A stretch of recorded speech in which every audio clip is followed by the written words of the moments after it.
मोदी राज में बनेगा Bharat south Asia का ग्लोबल लीडर। जी हाँ, प्रधानमंत्री श्री नरेंद्र मोदी की कूटनीति की तारीफ पूरी दुनिया में हो रही है। कल तक जो चीन G77 विकासशील देशों के दम पर लीडर होने का दावा करता था, आज वही वेस्ट से दूरी के चलते अलग थलग है।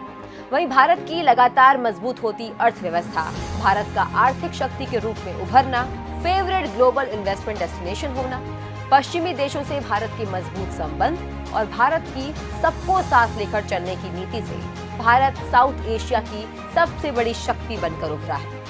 कल तक चीन को साउथ एशिया की महाशक्ति माना जाता था, लेकिन अब वो दम भारत का है। इस वीडियो में हम आपको बताएंगे वो सारे फैक्टर जिसने भारत को बना दिया है साउथ एशिया का नया नायक। पश्चिम और चीन रूस खेमे के बीच गहराते राजनीतिक टकराव के बीच ग्लोबल साउथ के देश सुर्खियों में हैं। इनमें से ज्यादातर देश विकासशील है और गुट निरपेक्षता की नीति पर काम करते हैं। चीन लंबे समय से विकासशील देशों को एक साधन के रूप में इस्तेमाल करके ग्लोबल लीडर की तरह अपनी उपस्थिति दर्ज कराना चाहता है। चीन बार बार G77 प्लस चीन के ढांचे के तहत बैठकें करता है और एक साथ रहने की अपील करता है।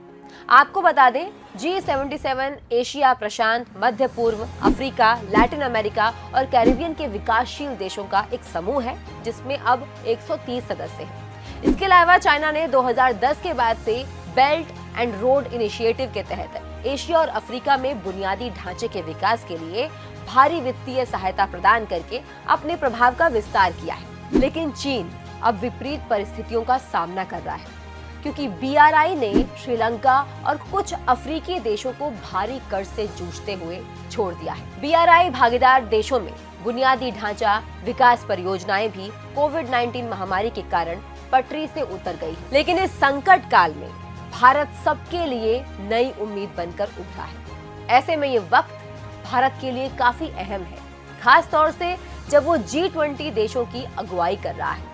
हाल ही में दिल्ली में रायसीना डायलॉग जो 3 बातें निकल कर आई हैं, वो ये है कि पहली, जो यूक्रेन युद्ध के कारण, परिणाम के कारण विकासशील देश जो इससे सीधे तौर पर संबंधित नहीं है, अत्यधिक ऋण, भोजन और ऊर्जा संकट और गरीबी से जूझ रहे हैं। दूसरी, पश्चिम को न केवल यूक्रेन का सैन्य समर्थन करना चाहिए, बल्कि विकासशील देशों के सामने आने वाले संकटों से भी निपटना चाहिए। और तीसरी, G20 अध्यक्ष के रूप में भारत विकासशील देशों पर पश्चिम का ध्यान केंद्रित करने में मदद करेगा और उनकी समस्याओं के समाधान का मार्ग प्रशस्त करेगा। रायसीना डायलॉग से पहले भारत सरकार ने जनवरी में अपनी online voice of global south summit की मेजबानी की थी और ये स्पष्ट है कि प्रधानमंत्री नरेंद्र मोदी की भारत सरकार ग्लोबल साउथ का नेता बनने के लिए चीन के साथ प्रतिस्पर्धा करने के लिए भी तैयार है और इसमें सफल भी हो रहे हैं। We, the global south, have the largest stakes in the future. 3/4 of humanity lives in our countries. We should also have equivalent voice. हालांकि आर्थिक मोर्चे पर अब भी लीड चीन के पास है, फिर भी 2 कारणों से भारत का पलड़ा भारी है।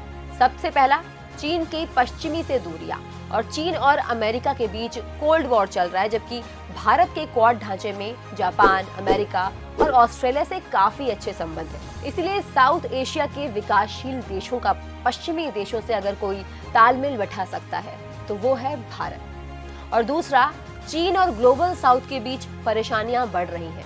कई विकासशील देशों के साथ कर्ज के मुद्दों के अलावा चीन दक्षिण चीन सागर में क्षेत्रीय अधिकारों को लेकर कुछ दक्षिण पूर्व एशियाई देशों के साथ संघर्ष कर रहा है।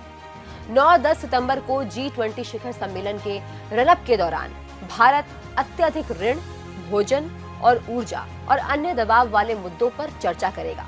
उसके बाद भारत 2 दिवसीय नेताओं की बैठक के दौरान समाधान प्रस्तावित करने के लिए अमेरिका, यूरोप और जापान के साथ समन्वय करेगा। रणनीति के मुताबिक ये कदम भारत को विकासशील देशों की ओर से अग्रणी आवाज के तौर पर दिखाएंगे। पूर्व भारतीय राष्ट्रीय सुरक्षा सलाहकार शिव शंकर मेनन का भी मानना है कि ये भारत के लिए सबसे सही समय है। Now Asia is the center of gravity of world politics, of the world economy. and we are now next to it. So we're part of. So you're now in a much more complicated game. And I think it's all the more reason to concentrate on clarity of vision and on your own home, on your relationships in the subcontinent, in Asia and the Indian Ocean region.